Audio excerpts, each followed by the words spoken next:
Done that several times lately, and really this heat wave has been going back almost 2 weeks. We've had really high temperatures, and we did clock 99s across many of our North Shore spots. We also got up to about a ½ inch of rain. A few of you texted and said that you got near 0.7 inches or an inch and a half. So some of us got some storms, but we're now seeing everything quiet aside from that storm we were talking about, maybe with some small hail lighting up the sky, I bet, for a lot of you, if you've noticed that, especially the closer you are to it. And it is heading toward Plaquemines Parish, and we'll be moving through there especially toward 11 o'clock and after 11 o'clock in that hour. North of the lake, south of the lake, all is quiet now. And as we look at our temperatures, they've backed off into the 70s and 80s, although those highs were way into the 90s before we got the storms for most spots. And then our feels like temperature ranging from the 70s into the lower 90s. So tonight we'll say lows in the 70s, rain tapers off, and it already has mostly just a slight chance for an overnight shower or storm.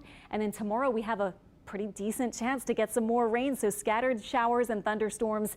Not quite as hot. I don't think we'll be flirting with the record high, but it will be high at about 94. That's a little bit above average. We'll say 93 or 94. And especially second part of the day, after we get that heating going, that's when we'll have the chance for some of those storms. Looking at tonight, this is overnight, staying quiet as I was showing you, but this model wants to paint in some rain already by about 9 o'clock or so, especially over coastal waters. And then it has some showers for us, maybe even midday. So that could be a good thing if you can keep the temperature from getting to 97, earlier in the day. That can help out for those hours where normally we're just kind of baking at that time. 2 p.m., some scattered rain. This is 5 p.m., still wrapping up with a few showers and storms.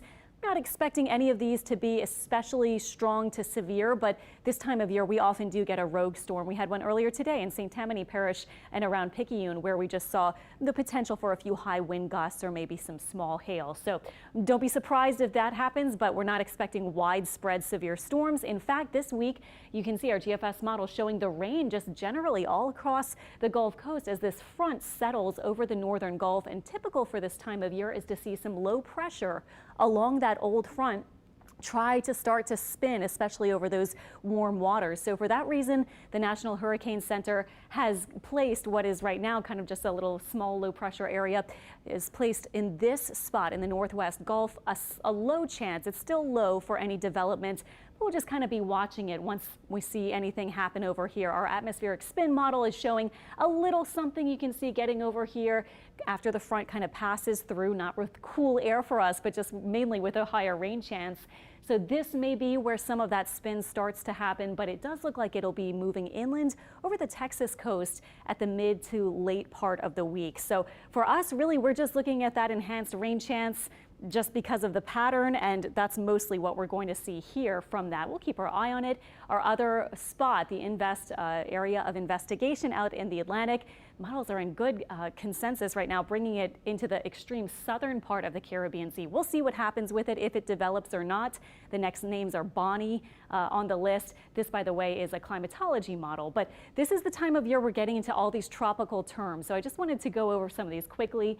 Invest is, remember, this has become a more popular kind of word lately. In the past many years, it's just an area of investigation, and all it really means is the National Hurricane Center is starting to gather data on it and starting to run models. There's also other weak system kind of terms, tropical disturbance, just something that's lasted about 24 hours, a weak weather system in the tropics or subtropics. And a tropical wave, that's a big thing we say a lot now.